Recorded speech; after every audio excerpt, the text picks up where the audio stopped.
All right. Hello, everybody, and welcome back to the Old Mood Podcast, episode 46. Right? It is Yes, 46. I started labeling it so you guys won't forget any. I'm not. I never forgot. I have never forgotten or had to check ever for any reason. I am Blue Squadron, one of your hosts, joined as always with Blonde Bear. Hello, it's me, Blonde Bear. I like That's to it? party. I was gonna. That's it. That's all you got for me this week. Normally, it's just No, Just short and sweet. no, I have completed the LVI'd. It's done. It's over. Now done. I'm living at You Olin's. still need to get one more thing. Yeah. I know. I saw literally the other day someone get in my party. So They were in my chat talking about how they got it in your party like the other day. yeah. Salt Spider. Woohoo, yippee! So happy It was for just you. like an hour or two. Oh, It's like- But yeah, you catch me at twitch.tv/blondebear. I'm kind of living at Olin's as much as possible. I've had some internet issues last week though, so kind of waiting for that to settle out before I really kind of push harder. So Right on. And my boy Jake Coon VT Hello. V before the T. V before the T. Hi, my name is Jake and I'm an Awakening Wusamane with 765 gear score. I do a lot of endgame content such as Olin's, Valley, the Dungeons. I'm currently working on debuting a brand new VTuber model. I'm thinking maybe like next week would be kind of expected to be everything by ready. And you can find it over at twitch.tv/JakeandVT, V before the T. Right on. Okay. Yeah, we've had a lot happen this week, so we're just gonna kind of jump right into it. War of the War of the Roses. Roses. Did you guys get in?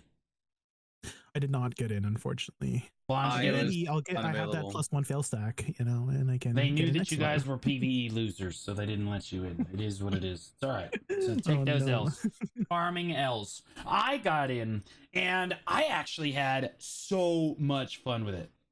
I actually felt like it captured like the idea, the essence of like a war. You felt like you were on like a part of something bigger than yourself. You're fighting for the regions, right? Because like you're fighting your way across Kama Sylvia, or in our way, I guess. In our case, we were fighting our way back to our castle. Not the back door.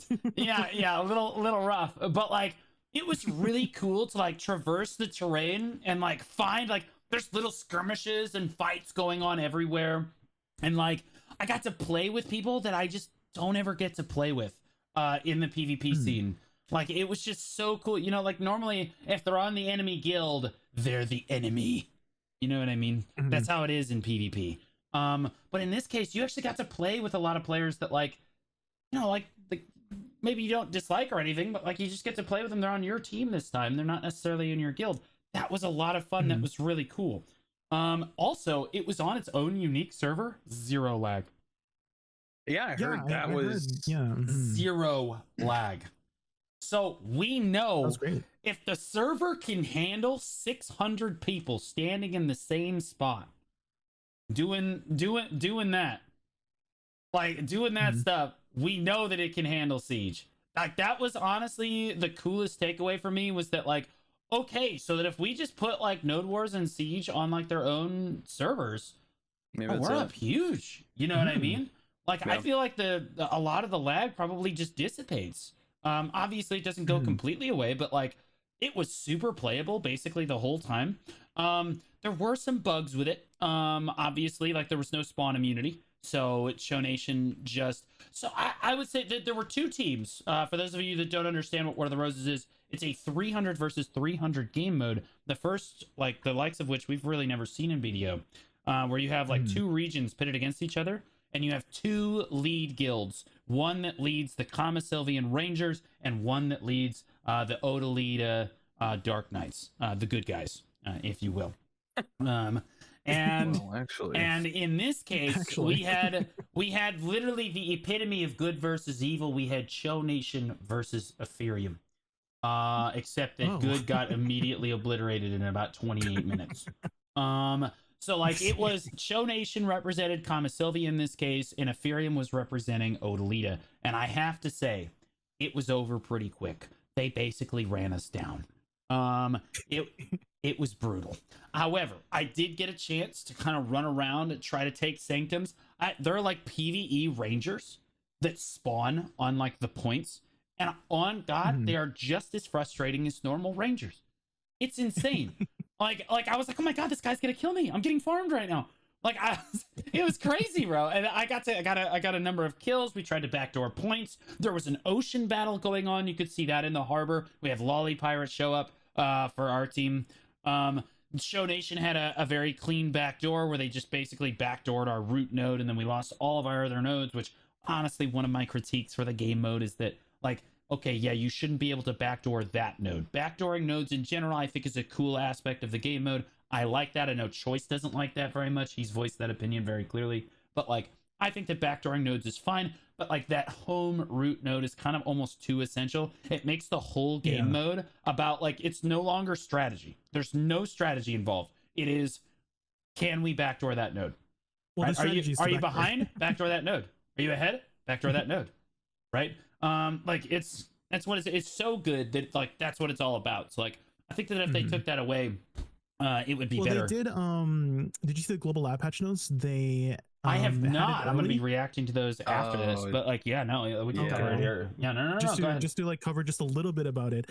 They literally tripled the HP of that node, so they increased it by 184%, which almost triple of the Sanctum 1. Okay, good. And they doubled they increased the Sanctums from the closer nodes by about 120%. So they've made it a lot tougher to kill. Seems like they don't want that to happen again. Did you watch the EU side? Because that was like a lot more exciting. I don't know if you saw the EU side of How dare you? How dare you say that our side wasn't exciting? It was actually so much more exciting because both factions were backdooring each other at the same time. Both of them killed the Sanctum 1, and every single node was neutralized. It was a lot closer. It was but you'll notice that, like, that because you can backdoor that Sanctum node, that's the only strategy, right? It wasn't really cool. Like that, yes, but like it's too good. Like, you can't, like, the backdooring the Sanctum. I don't even think that adding HP helps. We'll see. I like this like one step approach. It's like, all right, well, we'll buff it first so that it's harder to backdoor. Let's see, and we'll see how that works, right? That's fine. I ultimately think they're just going to have to remove backdooring from that particular node, but we will see. I like the one step approach. What that does is it shows that they're absolutely listening to feedback on this. Like 150%. They even put out a survey. Like, Etsu sent me a survey. He's like, hey, pass this out on your stream. They put it up on the website. It was on a forum post. And like they wanted feedback on it, and like they're making immediate changes to the game mode. The game mode is an absolute win for PvP. It feels so cool. Especially as somebody that, like, normally I'm associated with my guild, you know, like I got a backup call, I have to go run flags and stuff.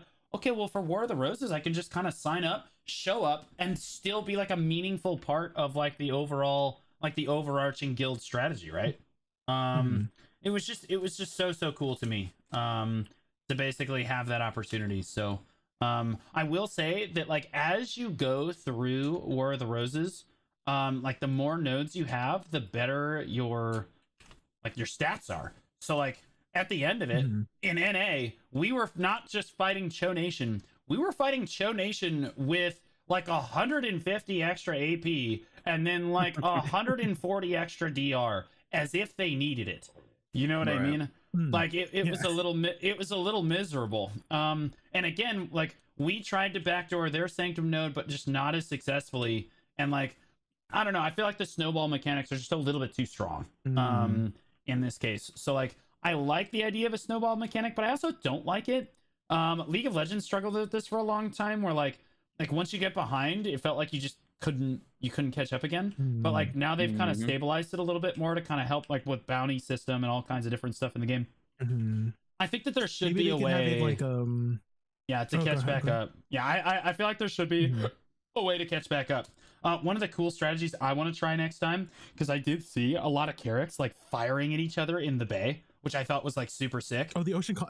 Yeah, I was like, oh my god, that's still like super cool. But I don't even want to be on a boat. Look, I drive an Advance with blue gear. I'm basically sitting on a casting couch. You know what I mean? Like, I don't. Yeah, there's no shot. I'm gonna be able to do that productively. But I have a tier 10 unicorn, and what I thought would be cool is if all the T10 unis got together and just like It's like, all right, guys, we got to go back to our node. And we all started riding through, and you have the carrots shooting at us, and they're blowing horses out of the water. Yes, I said horses. You know what I mean? As we go across the bay. Like, that would be really cool.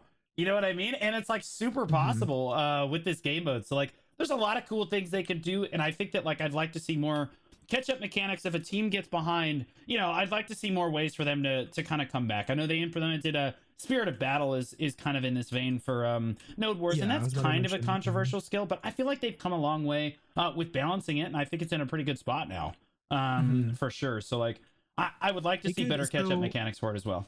I was gonna mention when you were like talking about how a way to prevent backdooring, maybe, you know how like there's the, what is it, the War of the Roses skills, like those like faction skills. Maybe there's like a faction skill that it makes Sanctum 1 immune for a moment, and then that would give extra time to respond to the backdoor. Oh, like Dota, like in Dota, like where you can like Sanctum, but you can make immune for a moment. Yeah, yeah, I like that. I like that very much. Like I will say that I wish we still have not gotten a point where like anyone will record what the commander screen looks like, so none of us have any idea what the commanders are going through or what it looks like, or like what this, like half of us don't even know the skills that are available because like we have no idea what the is going on. We're just like, look at, we're just running around, you know, like. And Lave Etsu did like a little recap, and it showed like the captain screen. I don't know if you saw that. Yeah, but I'd love to see like a captain that like has actually used it. I love like Alec or Roots or someone to release like just a quick little video. It's like, hey, this is what this is what it looks like, this is what this skill does, and like this is what it you know, like this is what you could do here. And I also, it's like my dream to be the commander, bro. I want to be that guy. Like I think that is so sick, mainly because I was a Master League StarCraft 2 player. I absolutely love that RTS strategy, like micromanaging all your little units and stuff and like trying to win is super cool to me. And I absolutely love that stuff. So like I'm hoping that someday I get to be a commander, but in the meantime, I would love it if the commanders would like record their screens so that like we could see what was going on, even if it's not a content creator, if it's like a guild master, you know, like please just like record your POV, you know what I mean? I do think for what it's worth, I think that Ethereum actually had an amazing setup for it. They had like the third was it the third platoon or like the third legion. They had the third legion, like they tried to invite as many of them as they could to their Discord server, and like we were sitting in call together and we were all just trying to like listen to the commands that the commander gave us, and then like they were relaying stuff between comms and stuff. The way they had it set up was actually really cool. Cho obviously won, and they probably could have done it blindfolded, but like I do think that Ethereum like for what it's worth gave it a good effort, and I love to see that out of guilds, you know what I mean? Like I'd love like whoever the guild, the next two lead guild, I hope they take it that seriously. Like honestly. You mentioned Lolly Pirate was doing like ocean stuff. Was there any sort of like benefit in the ocean like you could do with the, like was there any like point to utilizing your boat? Yeah, I mean you could reach, so you can reach with cannons, you can reach the Sanctum node. Really? Okay. So you can legitimately, if your guild is sieging it or whatever, you can not only convoy people across the giant like ocean that they have there, but you can also like give them cover fire with the cannon shots. Now the cannon shots, it is uncapped, so the cannon shots don't do a tremendous amount of damage to the people, but they actually do a pretty significant amount of damage to the mobs that are trying to defend the node. So like that. They definitely have a purpose, and it's definitely really cool. Like, if you're winning the ocean battle, you could probably just put a platoon or two on, like, Lolly Pirate's boat, like, skip across the top of the water, unload while he covers you, climb up the ravine, and then try to backdoor Sanctum 1. It's super doable. Right? What do you think about possibly adding, like, an ocean Sanctum as, like, another option for taking over the faction war? I think that would be really cool. I'm not sure how practical that would necessarily be. Perhaps it's like an island that you have to like ferry people over with your Carrack or something. Yeah. That would be really cool. I think it would help make Carracks more impactful. I didn't actually see any guild galleys in there, but like I would kind of expect that for War of the Roses because there's no you're not with your 'Cause I- guild, right? You're with other Mhm. players. So like sadly the guild galley, as like new of content as that is and as cool as it Yeah. looks, you really just can't use it. hmm Like in this case. So like yeah, I feel like they've added so much. What is it? Encouragement to do the ocean content and to get a Carrack in BDO. And other than like sea content, there hasn't been much use for it. In like a because I've always felt like the Carracks were built for like kind of like the PvP combat or for like ocean PvP in a way. Obviously, like I know that ocean PvP is not like the most fun in PDO, but maybe this is an opportunity to give it more purpose of having a Carrack, because right now I feel like bartering is the main purpose That's it, of getting man. a Carrack. Not that's your kid. That's your purpose. You right. so That's maybe it. this is another way to create that opportunity to incorporate it into PvP. So I think this is the first time we've ever actually seen Mhm. a second time we've ever actually seen a Carrack be crazy impactful in a large scale PvP contest. And I say crazy impactful. It was there. They participated. But like you could theoretically, if you got like 14 boats, that Sanctum is dead. And there is nothing the enemy team can do about that, bro. Like you're just running the Sanctum down. Like if you own that water, like you could basically just run across over and over again. There's nothing the enemy team can do about it. So that's it can be very, very impactful. I say it's the second time we've seen Carracks be that impactful because we see that with Medaya Siege, or we used to see this with Medaya Siege when the caps were lower. I don't know if you guys know Shy Gamers and like it was Ants at the time. His guild Ants, they would bring like 13 or 14 Carracks. I remember watching the clip on Pistanity of Choice going, "What in the holy hell?" As he looks at the ocean and there's like 13 Carracks just sitting in the bay. They would merc in every single merc they had was a Carrack person, and then they had like all the pirates in their guild.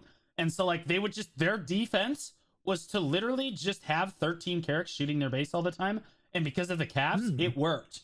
You know what I mean? It also, the Carracks also helped if you had the correct sailors on. You can actually reach the first, like the courtyard of the first gate in Medaya Siege. And that was really cool too. So we've seen Carracks be impactful in PvP before. I think that's really cool because it gives those combat Carracks like a purpose. You know what I mean? Like you said, there's really only like, there is bartering. You know what I mean? When it comes to like the ocean, there's not really much else to do. It's like, oh, you can do crocs. All right, have fun. You know what I mean? Like that silver per hour is like 200 mil an hour. Woo! It's pretty bad. So like, I do think that this kind of gives me a reason to go get my Valor. Although I'm actually curious if I shouldn't just go get the Panox Sun. Yeah, so I've been working on that for a couple months now. I need to keep doing my weeklies for that, but like I think the Panox Sun might actually be kind of good in this, because there's a lot of sitting and firing, and since you can have more sailors, you can get like that extended range on the cannons. You can potentially reach even further inland and have an even bigger impact. So like I do think that like a healthy mix of Panox Sun with the Valor would be really cool. The realistic dwarven sailors, they increase the range, if I'm not mistaken. Yeah, exactly. So yeah, I mean, like all right, so are you guys let me ask, as PvEers who didn't get to participate this time, or maybe didn't even apply, but like watched it, are you guys looking at doing this next time? Yeah, I'm probably gonna try and not make plans. Yeah. All right, bro, because there is PvE aspects to it. I'm gonna tell you right now. Yeah. There is PvE aspects to it. So like I mean, this could be your game mode. You know what I mean? Bigger question, which team would you like to fight for? Blonde, I'll start with you. The winning one. Oh, why even ask, bros? Classic PvE answer. All right, J-Kun, which team do you want to fight for? Probably Odalita. I've spent a lot of time in Olin's Valley. I love Olin's Valley. I love the region. I spend the majority. I've done a lot of Thornwood too. Crypt Resting Thoughts for my Debo Belt, etc., etc. So why wouldn't I fight for the region that I love spending my time in? Amen, brother. Dark Knight mommies. Dark Knight. I was. That's why. I'm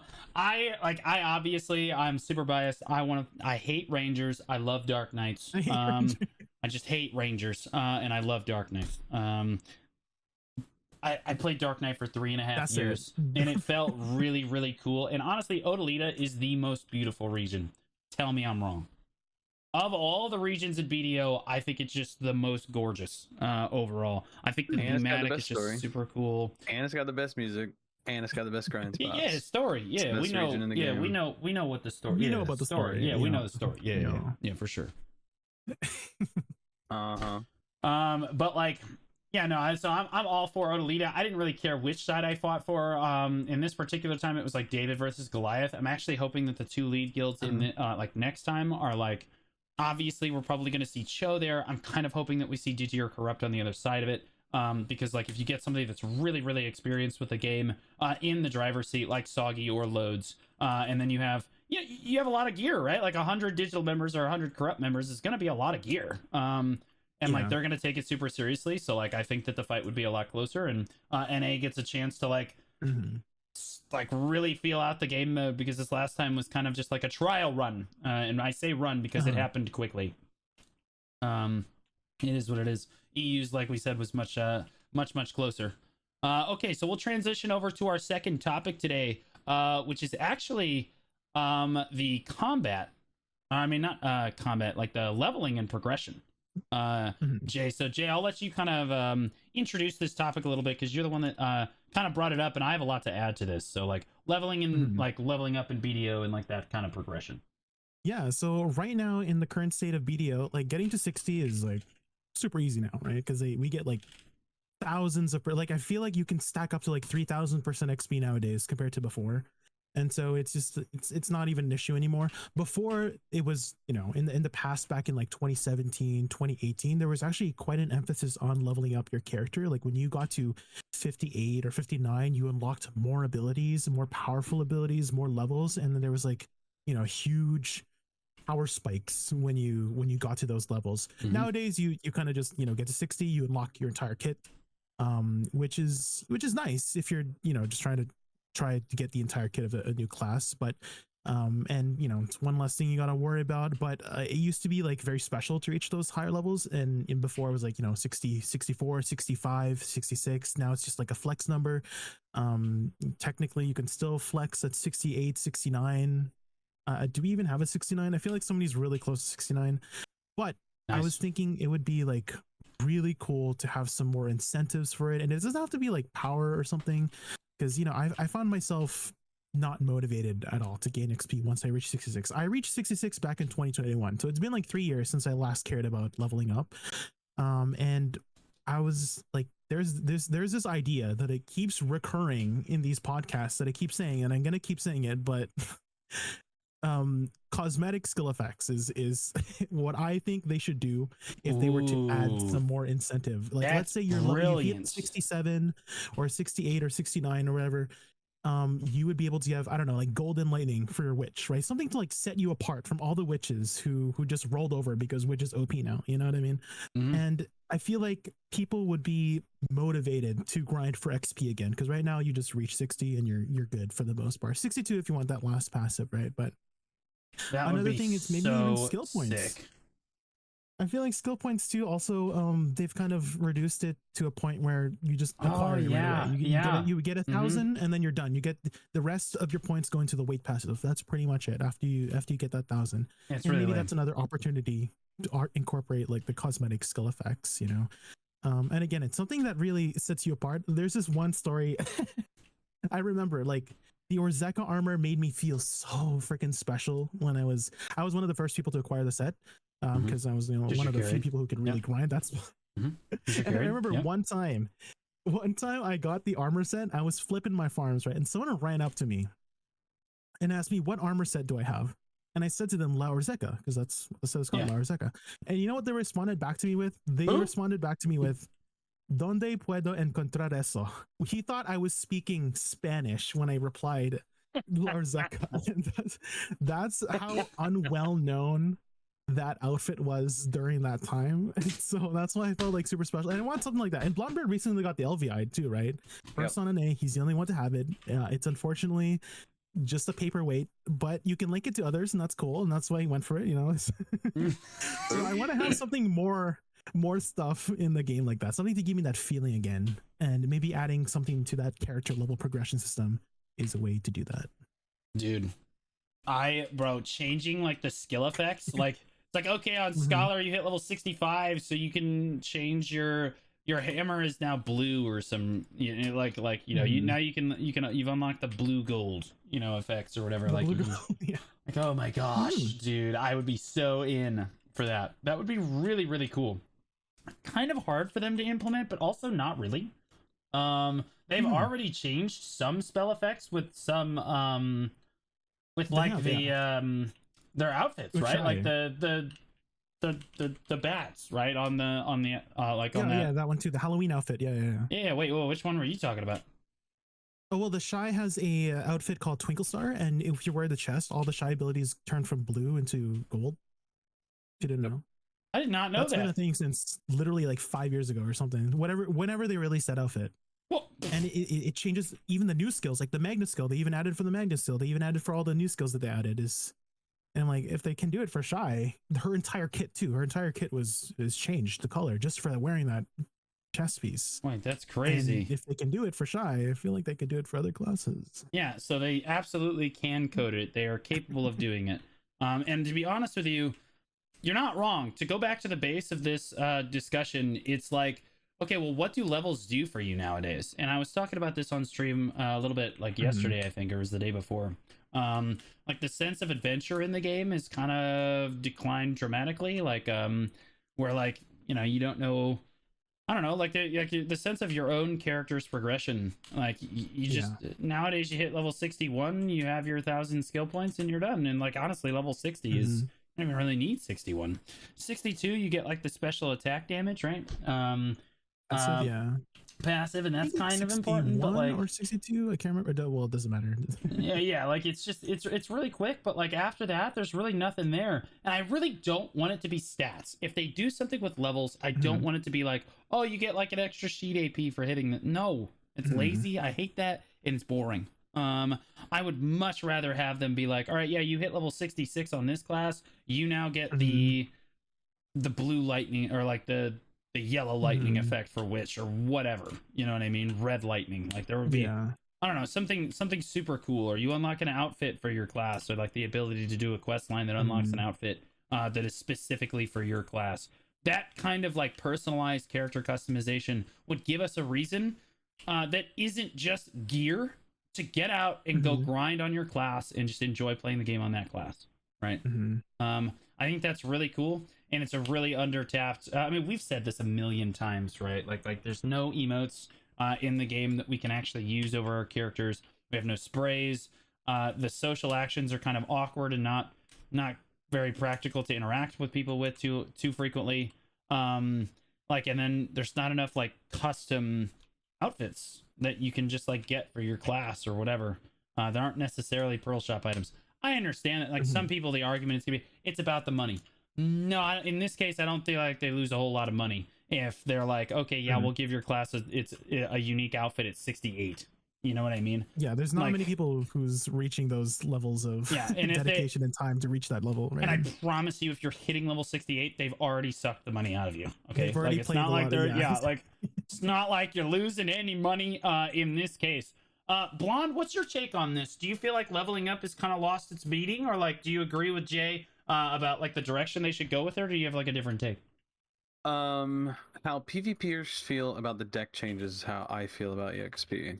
You had something, it worked in the game, you loved it, now it's been taken away, and you're frustrated and you want it back. Blonde, I'm a PvPer. I love the one-sided deck changes. Well, for deck incentivized PvPers, it's really frustrating because back in the day, EXP used to be like really valuable. You'd have to hit like 60, 61, 62 when they weren't easy to reach to get like The some final really level of your really skills. yeah, like you needed like Mhm. you got really high level skills and they actually did a lot of damage. Like you'd Yeah. have to, you know, sometimes maybe sacrifice money to get more exp or vice versa. You know, you would choose grind spots back in the day. Like there was actually an option, and versus now there's not really an option. Back when like Kama Sylvia first came out, you had like Gyphons, you know what I mean, like, and it was like Mhm. the best money and the best exp in the game at the time. Them adding like the AFK dummies and like making it so that you don't have to like get exp like the way you used to Mhm. has kind of like inherently ruined the exp system. It's really frustrating. Like there's no incentive if you know that like, oh, I'm gonna push a bunch of EXP grinding and then someone on a dummy is just gonna catch up. I think that like every time they do a new season or every time like they have all these like random EXP events, they have the skill time on the weekends, so it's not like it's hard to level up anymore. And then they also reduced all those skills to like basically get everything at like 59, 60, 61 at the latest, and I think 62 now is the what was 63 skill, so people had to get to 63 until they removed that. So I think that the reason it's de-incentivized is because PA has inherently de-incentivized it, because I mean people complained because they had to grind, and I get it. Like if you want to play every new character and you have to sit there and do the EXP grind and you don't have like a million EXP scrolls to run through it, like I totally understand. Sometimes it takes a while to like push through the levels and get all the way back up to 63 so you can at least be optimal.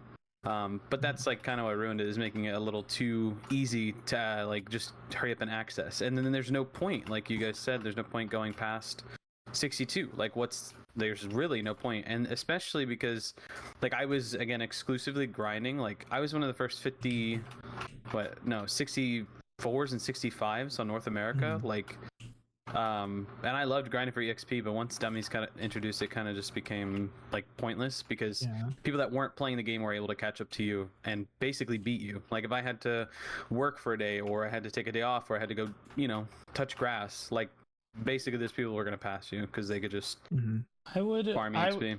I would respectfully disagree about dummies having that much of an impact on an EXP grinder. I think that most people that really care about EXP are grind. Like if you grind at like GIF and Raza for like an hour, you are going to outcompete somebody on a dummy that literally is there for 40 hours. Yes, like, that's now, but back before they rechanged uppies and undies and rebuffed all these rates back in the day when they first introduced dummies. Call them uppies and undies. Get the hell. That's what they are. What are you talking about? When they change uppies and undies now, sure, now it's better, but there's still just no incentive, right? There's no like carrot on a stick. Versus before, like being exclusive, having the symbols above your head. Now it's like every day that I look at the growth charts, it's like there's 1,066,000, and I'm like, it's never a point. It's like A, it's not exclusive, and B, there's just the years of like AFK dumbing just de-incentivized me, because I loved grinding for EXP. I chose that over everything else to do back in the day. But now that it's changed, it's probably okay. But again, there's no carrot on the stick. So it's like they've I guess fixed it or made it better, but it's like too little, too late.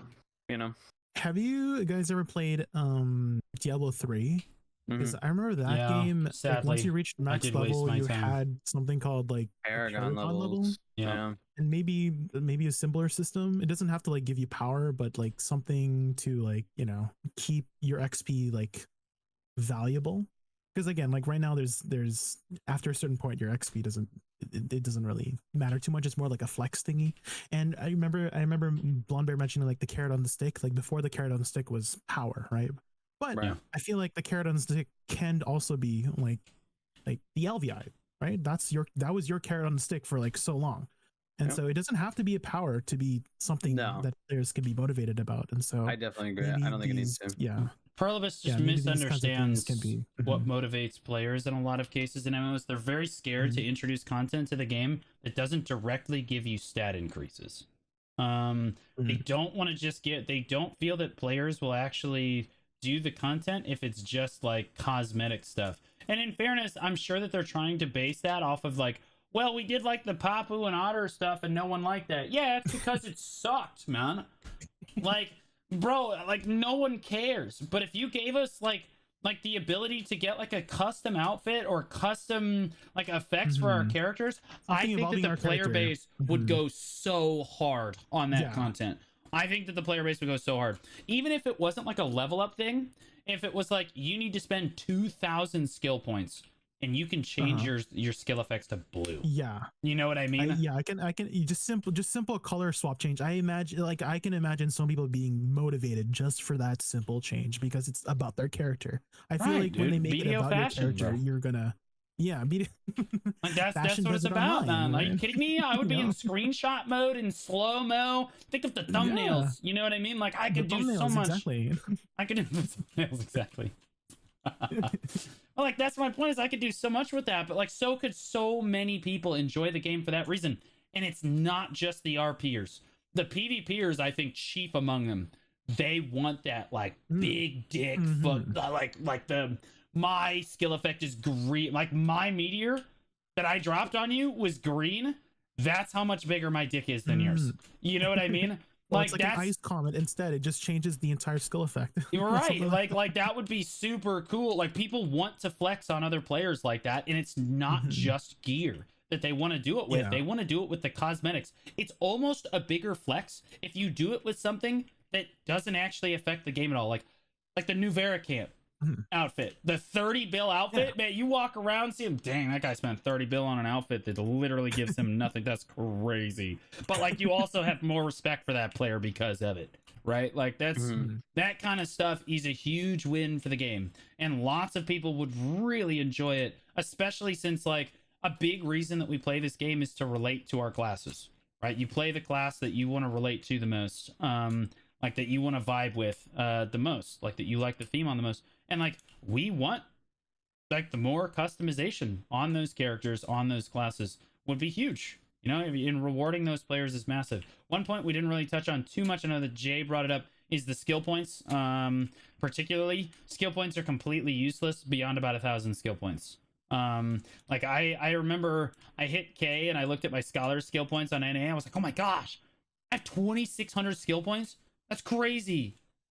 Wait, that doesn't matter. Like, wait, nobody cares. Like there's like this weird like, oh, we need to buff it because players are complaining it takes too long when we want to roll to a new character, or a new character comes out and it takes so long. But like feeding into the complaints of like, oh, this takes too long to do, takes away that like the time you invested is a valuable reward when you reach those goals. So now we're at the point where it's been nerfed for so long that it's like none of this means anything. It's all pointless. It's just it's monopoly money and points. Well, right? no, I agree with bringing like the skill points down to 1,000. Huge W change. Let's not get this misconstrued. Like literally being able to take a character to 1,000 skill points and being able to play it like everyone else. Huge W change. I did not like having to wait until like I had 1,700 skill points before I actually got to experience the class. That was dumb.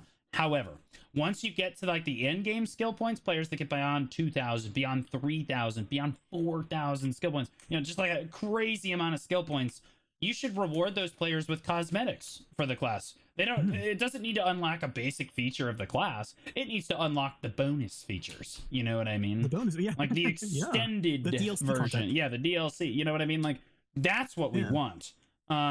It doesn't always need to be about the stats. We would totally like okay, now you have an extra 1,500 skill points. I guarantee you that like some players aren't even gonna take all of their skills. They're gonna get the red skill effects first, bro. They're gonna be like, Yeah. that's more important to Yeah. me than taking my voltaic pulse. Like it's just that Yeah. that simple. Yeah, I just think I want PA that sees it as red something they voltaic can. pulse. I It's think the PA sees flex. it as something they can just sell, right? Like the shy costume and stuff like that. I think that they like. There was a suggestion I put forth a long time ago when the new Verkant came out, and I said this is cool, but there are shop costumes that look cooler than this. This should have like an idle animation. It should have something. And you know what they did? The next costume that got released had an idle animation to buy, but Oh, there you go. nothing else from the old stuff got fixed. So it's like. I don't know. There's certain things that like it's hard to suggest it because I feel like they're just gonna monetize it. So then there's like you don't get anything don't for care. the cool points of the ideas. It's just like I don't know. I don't It's give it just too like much a of it. waste. I don't care. I'll be honest with you. They monetize the Carrick skins. I don't. Yeah, I mean, don't care. well, they're gonna do it to everything. It's just one of those things where it's like They gotta make money somehow. I don't really care that much. no, but, like- true. Well, I feel but like- then it gets to the point like, what's the point of having the skill points at all? Why don't we just log into characters and we all just have a family level Character where all progression. characters are 66? Yeah, but we don't Character have that progression. because you instantly hit it in the first 5 hour of gameplay, right? You do get have the boosted and you're weight. there. Well, you have the weight passive, and that's what we're talking about here: is adding more meaning to those skill points. Because it Mhm. used to be, Blonde was not wrong. I used to log in all the time, be like, "Am I on the growth, like the growth leaderboards?" I used to literally hit P. Most players don't even know that this exists anymore. I used to hit P, go to rankings, and then I would click on growth and be like, "Dang, there I am at number 15." You know what I mean? I haven't opened this menu in years, Yeah. probably, unless I was looking Mhm. for a particular player to make sure that they weren't going to try to kill me on this server. You know what I mean? Like, but Mhm. yeah, like I like that kind of sense of adventure is gone, and like, yeah, I do think that like over time you're going to lose that a little bit, but you can just adapt it, right? Like those skill points, have a use. You can reward players for having that many skill points on a class. It's super dedicating doable. the time Yeah. to, because it takes a long time to get those higher skill points. They take forever to get once you get past like It what is does. it, like 1700 or 1800 is like the soft cap, and then after that it's Correct. like 1 point per level instead of 3 per level or something like that. Yeah. And so Yeah, like it's somewhere in like the 16 to 1700s. And we used to care about that. Now nobody cares about that. Whatever, Yeah. just do an hour of polys, you'll be fine. Complete your seasonal, do an hour of polys, you'll be fine. And that's totally fine. I think for like literally unlocking basic features and skills on the class, that is exactly how it should be. But like when a player gets really dedicated and wants to spend thousands of hours, you should reward them with cosmetics. Like that's what we want anyway. And honestly, while we're at it, an inspect feature. I have no idea how BDO has gotten this far without being able to walk up to another player and being able to inspect their gear and their outfit. You know what I mean? Like, how can we not do this right now? I feel like it's a very common feature in like any MMO in the past. It was an inspect feature, you know, and BDO. I noticed BDO doesn't have it. Yeah, every single. That's a good thing or a bad thing. No, it's a good or it's a bad thing, bro. Like we want to be able to show other players how much time we have wasted in our life on this game. That's what we want. You know, this is the end game. Like that's what it's about, man. Like we want to brag about it. Also, like a counter as well, like an inspect per hour counter. That would be nice, you know, just like standing around with your cool, I don't know. Cool cosmetics. Get bro. Like per hour. I would literally my AFK time. I would be farming that number. My AFK time would be spent on like either A, the lewdest outfit that I have, or B, the coolest outfit that I have. RP walking around the major cities. Easy. Yeah. Like new AFK activity. Pog. But like even stuff like that, man, we would just absolutely love that stuff. Are there any other aspects of our characters nowadays that we feel like just don't mean anything? Like meaningful levels of progression on your on each character that really don't feel like they do anything after a certain point in time? Breath, strength, and health after you hit level 30. The fitness levels, right? Yeah, the fitness levels are completely useless. They're a meme. Like you hit level 30 and then you can't use the juice anymore for some godforsaken reason. And then like you get to level 40 and then like I don't even know if anyone is level 50. I think that there is one level 50 strength player, because I'll be honest, when I started the game, for the first probably 6 months that I played the game, somebody in my guild, it was intrinsic quality, there was a dude that on God, on the same server, every single day he had his backpack on and he was huffing it through Calpheon. That dude for like 8 straight months. It was crazy. Every day, 24 hours a day, 7 days a week, that guy was going through Calpheon. And then all at once he disappeared. Probably because he realized he did all of that to get 2 pounds of weight. But like, yeah, feels bad. But like, yeah, I mean, like there's probably very few over level 50 anything but maybe stamina. Like I see people breath trading a lot, but like even still, how much does that even mean? Not much. Like it really just doesn't mean anything. I think it's 10 stamina per level or something like that, right? Yeah, I mean, like, so Blonde, do you have any suggestions for like how you would buff it? Like, cause like I'm concerned that like if they buff it too much, then everyone's gonna think it's critical, and then everybody has to go do that. Yeah, I almost just feel like it should be added to the adventure log. Like the fitness levels, I think for the inherent original idea for the game was like, oh, you can work on your character, you can do life skills. It's a like life skilling progression game. You have, oh, if you eat more food, you gain this. Oh, if you walk around a lot, you get this. And I understand that for the original inherent thought of the game. At this point, they should have them capped at 30. Whatever the stats are at 30, just put them in the adventure log and delete the fitness thing. And there's just no point. It doesn't serve a purpose. Blonde, place the firearm on the table and step away from the gun before you hurt somebody. It just really does have no purpose. Putting it in the adventure logs, we've talked about this. I hate. Well, honestly, you're the one guy that loves the adventure logs and how much gated stats are actually behind the adventure logs. I've never seen to get rid of it. Like completely remove it from the character screen. There's just no point of it being there. If we're all gonna be able to hit 30 in 2 seconds and then never move past it, they should just pull the stats, put it in, just say fitness adventure log because you logged into the game, and just leave it there. And then No, I got it. You ready? I'm just saying that there's no point in even having it be a thing because it doesn't get anywhere. Family-wide fitness levels. I mean, you should have a family level. Levels and skill points should basically be a family level. Okay. Family-wide fitness level. We're combining life skills. Combine the fitness level too. What about combined combat levels? Like all your.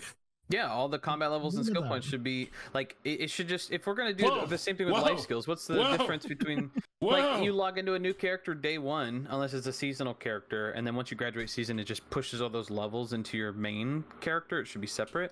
But like I don't understand why it has to. If we're just gonna combine everything, why can't just it all be combined? Dude, really? I do want individualized character progression. I like the fact that I can brag about how I have multiple level 64 characters or 65 characters. Like I like that. Like, hey, it shows, hey, I've played this class for a really long time. When people log in, they're like, wow, you're almost level 65 on Scholar. Yeah, because I've been playing it non-stop since it released, whether it's on NA. I'm on an EU grinding on Scholar again. I'll do it again. Like, I think back in the day it could have mattered, and if they didn't have coupons that let you move that stuff around, I would 100% agree. But the fact that we could just move everything anyways, and what do you do about sub 50s? It just used to mean something, and now it just doesn't really anymore. I feel like, just because I see so many running around. But that's something I pay attention to, is like high level people and characters, to where it's like, I'm like, for a long time I was 65, I was 66. I'm like, yeah, bro, no one else out here is like hitting these levels. And then like now people are just chilling at those levels, and it's like, what the heck, man? It's kind of wild. Yeah, I mean, like, I think one of the biggest things that killed leveling for me was the fact that they allowed Bria to basically just do whatever they wanted for, like, we all know, you know it, I know it, we all know it.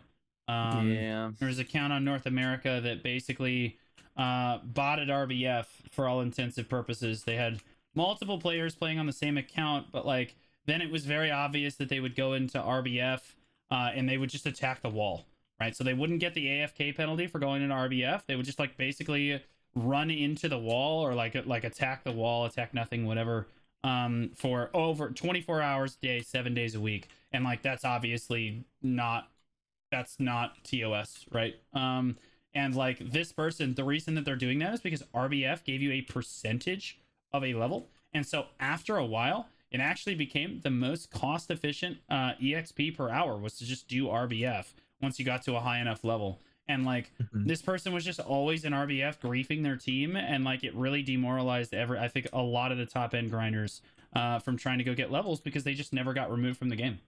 Like that was just permitted. Mainly because they had been banned once. Like this is just the story that I heard about this, so I can only speak to what I heard.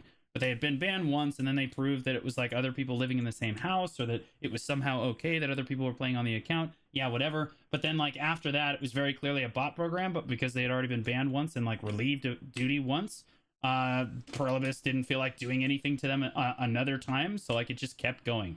I'll be honest, I haven't heard anything about that account in a long time, so it's possible that they either changed family names, or maybe they did eventually get the ban hammer. I'm not sure. But like when this was going on, it was a serious problem, and it really demoralized it. There were posts on Reddit. People were really upset about this. Like people would always be like, oh, Bria, the first one to level 67 or whatever. And everyone was like, yeah, but they're like cheating. So like, who cares, dude? Like, this is BS, man. Like this should have been handled forever ago. So like it was, I don't know, it's just really annoying, and it took away from like the actual world bursts that actually grinded for it and worked for it themselves.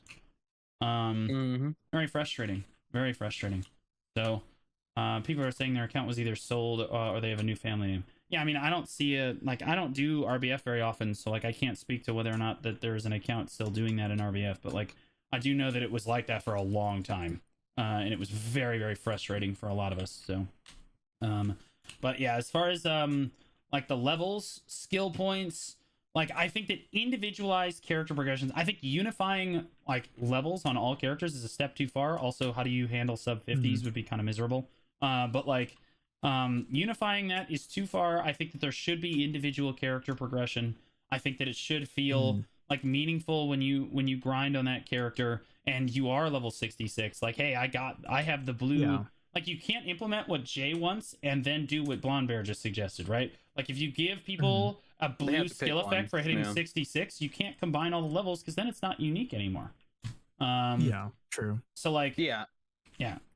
I mean, my point is that, like, if they're not going to do anything, what's the point of having it separately, right? Like, there isn't a reason, and they haven't added anything. And I would love if they did. That would be so cool. But when's that going to happen? You know? They might, I mean, like, I feel like like people have been suggesting that for a long time, and PA is just like, we don't care. So oh, maybe like I don't know. Like I think we keep suggesting it, not necessarily us, but if the community starts talking about it enough, it gets recommended enough on the forums. Yeah. The developers see Look, it look enough. at crystal presets. Didn't we complain for like Exactly. 3 years for crystal presets? Yeah. We got him. We got him, boys. we got them, boys. It only took 3 years. Yeah. You know, all you got to do is complain for years, and they will eventually get to you. Okay. Well, Yeah. I'll see you guys in 3 years when we got our cool skill specs. Yeah, hey, W, Yeah, when hey, and we're all I'll playing be there. Ashes of Creation for the Yeah. 4 days that's gonna exist. You know what I mean? Yeah. Oh my goodness, bro. Okay, one last thing that I do want to talk about today, and again, this is another PvP topic, so I'm not sure how much you guys are necessarily experts. going to, experts on this, but like we got to talk about this new GVG, this new GVG system Guild Leagues. in the game, the Guild League system, right, is literally the talk of the town in the PvP scene. I haven't. Ooh. There is only.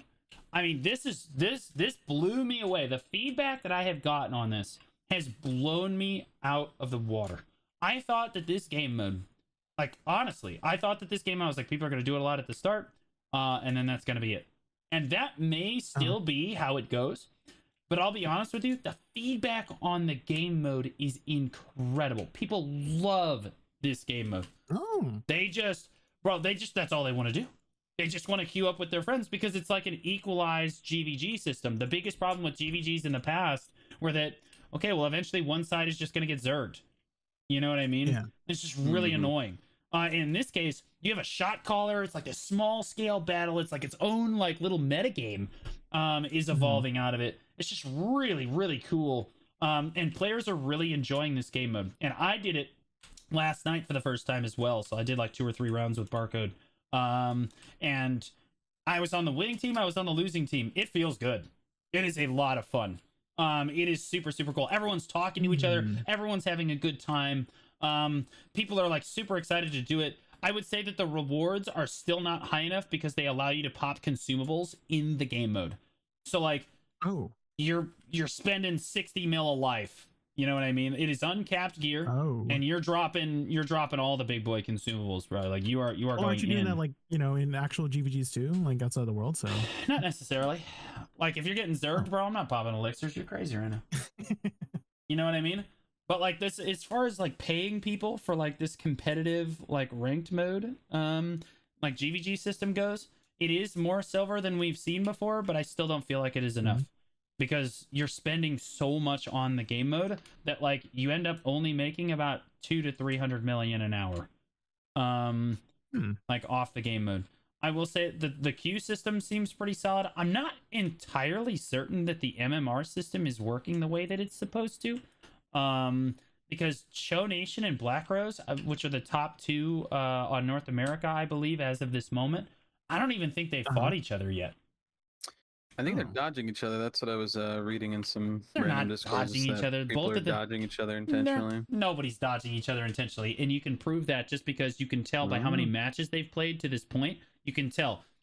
Literally, they've played the maximum number of matches that you are allowed to play. No one is skipping or trying to dodge queues with each other. We're all just queuing up and just rolling into it.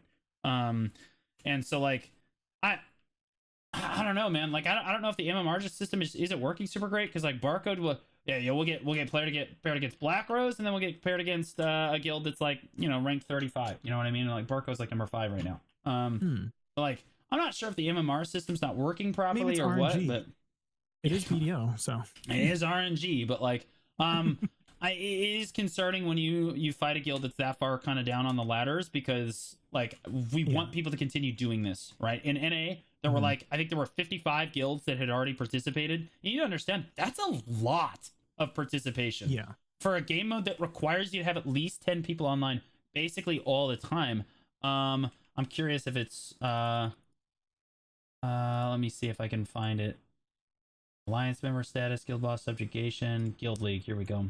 If I look at EU here, I'm looking at Orca Band Limited, and if we go all the way down to the bottom, there are 61 guilds, and the 60 Temptation is not having a super great time, but maybe they are. They're 1 in 8.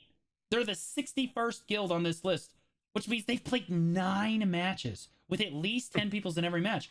This is a lot of PvPers enjoying this game mode. This is like the majority of the scene. If you look at AOS, there's maybe 2,000 people for each region that really do AOS. Like, this is at least half of them have done this game mode within the first like 48 hours that the game mode has basically existed. I'm telling you, man, people really enjoy this thing. It is super cool. Like, the Shies are all super excited about it because they are absolutely essential to it. It's got its own little meta game. Every class seems relatively viable except for Ranger. Screw those people anyway. But like, yeah, I mean, like, we're all just having such a great time with it. And like, you do get consumables and stuff with it too. And I think that overall, the level of open world toxicity, like not GVGs, but toxicity, has decreased as well in the last few days that I've been grinding. Like, people have just reported that hey man, people used to bother me all the time at this grind zone, then they're just doing the guild league now instead of just constantly griefing me at my grind zone, which is a W. I mean, I mentioned in the past before that there was a lot of like grievances in the PvP community, and the reason why, like, some people gave the reason why they're doing all like this griefing is because they're trying to find some sort of PvP. They're trying to find that PvP content to do, and now that there's PvP content, and that's helping with that situation. All I can say is that I'm really happy as a PvEer. I'm happy for the PvP people because I've been happy with whatever they've been giving me as a PvEer. Jay, are you interested in doing the game mode? You play Shy, right? Like in Wusa and stuff. Are you interested in doing it? I mean, I from what I've seen, like, it's not really like my cup of tea. I'll give it a chance. I'll like try it out. If it makes you feel better, Notorious is like ranked 78 out of 79 guilds. So like, you're probably going to play against bad players. Like, oh, okay, that makes me feel better. It's funny because when this first got announced, a lot of PvPers I was talking to were like, "Oh, this is just stupid. Why are they adding this?" Da, da, da, da. Yeah, there's so many doomers, and I was like, "Guys, just wait, just try it out. Give it a chance. You have no idea what you're willing to like." It gets me so far. And same thing with War of the Roses. Everybody's like, "Oh God, blah blah. This is gonna suck. 300 is gonna lag." And it's like, it's so irritating. We get a wall of just like disgust when anything new's coming out, and then it comes out, and then they taste it, and they're like, "This is pretty good. Oh my God. Oh, I like this." It's like, give it a freaking chance, man. Come on. So I'm happy to see everybody's enjoying it. I'm happy to see the feedback immediately was taken into War of the Roses, and they're looking at that. And honestly, I hope they just got to keep listening to feedback, which it's been on an upturn for the first, even the global lab changes. Like, for the first time in 7 years, it do feel like they actually listening to player feedback. Listen, it took them a hot minute last year to kind of get the ball rolling. You know, they got Land in the Morning Light, and people were like, and then, you know, we had the later, you know, we had the Lakita expansion, we had everything, and then, like, you know, the announcements from this Calpheon ball and everything else. That, listen, BDO's up big. It's just gonna take some time. You know what I mean? I mean, like, I think that, like, what I like so much about the GVG system is that you can get really sweaty with it, or you can just chill out, go in, and bang some matches out. You know what I mean? Like, Barcode fought Ethereum last night, and everyone was like, "All right, boys, lock in." You know what I mean? And you know that Ethereum was thinking the exact same thing, and that was like a sweaty match, and it was just like 15 minutes. There wasn't any BM. Everyone just, like, it was a 50v50, just flat out. We completely destroyed them. But like, yeah, it's just fun, you know? And I think that, like, they queued up again. Did they lose? Yeah. But like, they're just gonna queue up again. So are we. It's just a good time. We got absolutely bulldozed by Black Rose. Like, legitimately bulldozed in the game. We were like, welp. And then we got Dandy in the next round, and we're like, let's go! Like, it was it's just a fun time, and I think that it brings people together in the game for more reasons than just Node Wars and Siege. Right? It brings more than 3 to 5 people together for more than just Node Wars and Siege. And like, that felt really good to be able to hop in the call with the boys and play meaningfully. They were like, there was no Shies last night, and they wanted to go so bad. I was like, Well, technically, I could just like untag my armors and then like keep the scholar tagged, but like move everything to their shy. And they're like, "Are you willing to do that for us? Because we would totally want you to do." And so like I did, and I just started playing shy. I played shy first because we had no shies, and you can't do the game mode without shies. Which brings up an interesting point. Shy is too powerful. Like shy is just way too strong. 3v3, 15v15, large scale PvP. It's just too much. I think that Any they need party content, shy just exponentially improves the party overall. It's it's really just too good. powerful. It's just too I think good. that I think Like- if they keep the PVE stuff like the way it is, just maybe in PvP reduce the effects, because I feel like the sentiment is really. No. You don't think I just think nerfing it a little bit? no. Well, it's not that I want to take all the powers away from the shy, right? Like I want them to feel like an impactful support. I just don't want them to be an overwhelmingly like You have to have like you Right. have to have it or you Yeah. can't play PvP.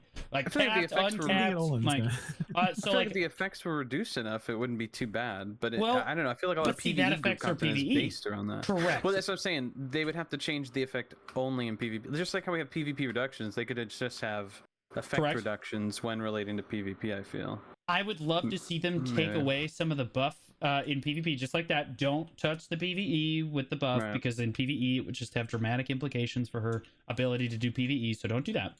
But Right. lower it in PvP. But more than that, yeah, you take some strength away from that ability to PvP, but give the shies a way to be like proactive supports.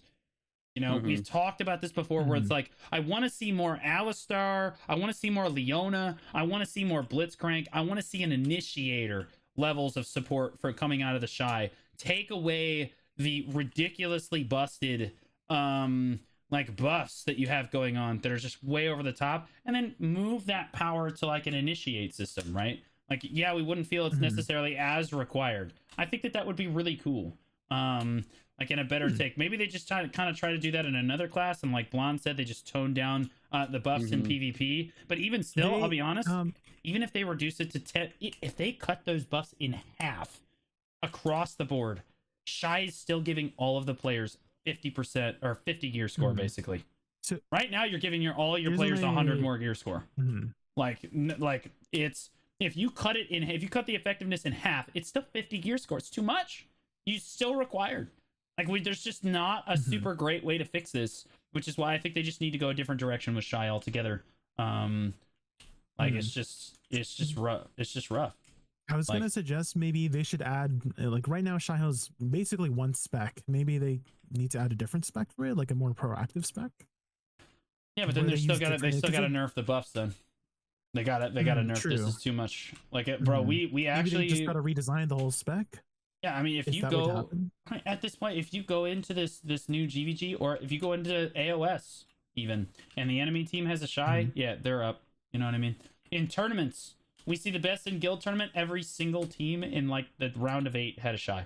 Every single team that didn't have a shy was knocked out immediately. Basically, almost immediately, within a round or two. Like you're seeing it in large scale PvP. Your guild doesn't have a shy, it's over. It's too much. Like as much as shy mains might complain that like, oh, I mean, we feel super useful. You're way too useful. You're way more impactful than every single other class in the game. No one cares about having a Valkyrie when you could have a shy. Like, would you rather have a succession sage or another shy? I'd rather have a shy. Like, it's just that simple. Yeah. In every case, it's just too impactful. The class just needs to be nerfed, flat out. And I think that like they should take it in a different direction. Maybe yeah, like you said, they can make it a whole different spec, but then they still have to nerf the buffing aspect of the class. But like I said, the game mode really kind of highlights the fact that shy is just really too strong right now in PvP. But like aside from that, and also the rewards again not being high enough. Dang man, that game mode is a lot of fun, and it was a huge win for PvPers on top of War of the Roses. PvPers are up huge right now, and I can't believe the words coming out of my mouth. It's the first time I've been able to say that in like 8 months, bro. Before, if you said anything about I love the one-sided deck changes, they were like heresy. You know what I mean? Like people hiss at you. And people got super upset about it. It's the first time I've seen those same PvPers be like, okay, we kind of happy with this. They're not dooming anymore. Exactly. Yeah, like okay, yeah, we kind of happy with this. The Yeah, first kinda a time. W. For the first time in forever. Okay, I'm done. Okay. All right. Keep Yeah, going. we've definitely gone over time. So I'm gonna ask you guys for closing thoughts here, based on what we've talked about today. Whether you want to talk about War of the Roses, character progression, like we talked about before, or even the GVG system there. We'll start with Blonde, since I started with you first last time. BDS up big. PvP's up big. Keep listening. They keep listening to feedback, and it's good. It'd be nice if they gave us a reason to level or skill points, or at least showed like veteran status or how much you've invested in a class in certain ways through like the skill stuff we talked about. That'd be really cool. Yeah, kind of a W all around, I feel. I completely agree. Yeah. Give your shout out, the outro. Oh, twitch.tv/blondebear. I'm grinding for the merchant ring if my internet ever fixes. Hey, it was fine during the podcast. We're good. It'll just crash during the dungeon and you'll lose crystals. Yeah, my BDO did have it didn't fully crash. It does this weird, like, it's like a lag spike, I guess, where it just goes down to like 1 megabyte upload, everything freezes, and then I die, and then it goes back to normal. Will you be fine for the dungeon? Yeah, I think I'll be alright. Yeah, okay. So it's just one of those annoying things that comes out of nowhere. Right on. And Jakun? Closing thoughts is I'm definitely gonna try to attend the next War of Roses. Hopefully, yes, please do. Yes. Hopefully, my +1 fail stack from not attending this week was. it's every 2 weeks, right? God, I wish it was every week. I'm gonna be honest with you, man. Like that's how fun that was. Like I wish it was every week. That's what I've heard. Well, That's what I've heard. I would do it every week. I'm happy that the PvP content we've gotten has received a lot of feedback, because I remember in the last for the last 4 Old Moon podcasts, there were so many PvPers dooming and dooming, and it was really sad because I'm not the most into the PvP content, but I want everybody in the BDO community to Jay's enjoy empathetic. the game. And so Jay's empathetic. He sees other people being sad. He cries for them. Yeah. Also, I'm planning to re-debut a new VTuber model next week, so you can find me over at twitch.tv/jkunvt, V before the T. Right on. Okay. Let's go. Honestly, nailed that outro for the most part there. We'll get there. Honestly, you got me saying it too. Whenever somebody's like, hey, how does Awakening Wusa do in the game or whatever? It's like, you need to take out Jakun VT, V before the T. That's how I say it to him. It's crazy. It's like I'm trained like a dog. Word. Yeah, I'm like trained like a dog, bro. It's crazy. But I am Blue Squadron. There's always something happening on this channel, and my YouTube channel. There's 2 new YouTube videos every day. We stream like 45-ish hours or so a week. And honestly, we're gonna have to change the stream day too. I'm probably gonna have to start streaming on Sundays, just because War of the Roses is on Sunday, and we're streaming War of the Roses. Like that's how dedicated I am to playing that game mode. It sounds super fun. So like, we'll probably have to change that up a little bit. We're basically live though every single day. We're always doing more stuff. Up next we have our dungeons. We got React content. We got global lab patch we got to go over. We didn't even get to talk about that on the podcast. And we got all kinds of stuff to do today. So, and we've probably got some Naraka Blade Point later. So, from all of us here at the Old Moon Podcast, make sure you guys check us out on Spotify and Apple Podcasts. Hit that follow button. You can listen to it in the car on the way to work. That's the whole purpose of this podcast, is to give people BDO content that they can listen to while they're on the go, while they're at work and stuff. You can catch it basically on every platform. It's on my YouTube channel. It's on Spotify. It's on Apple Podcasts. So go check all that out, guys. From all of us here at the Old Moon Podcast, have a great rest of your week.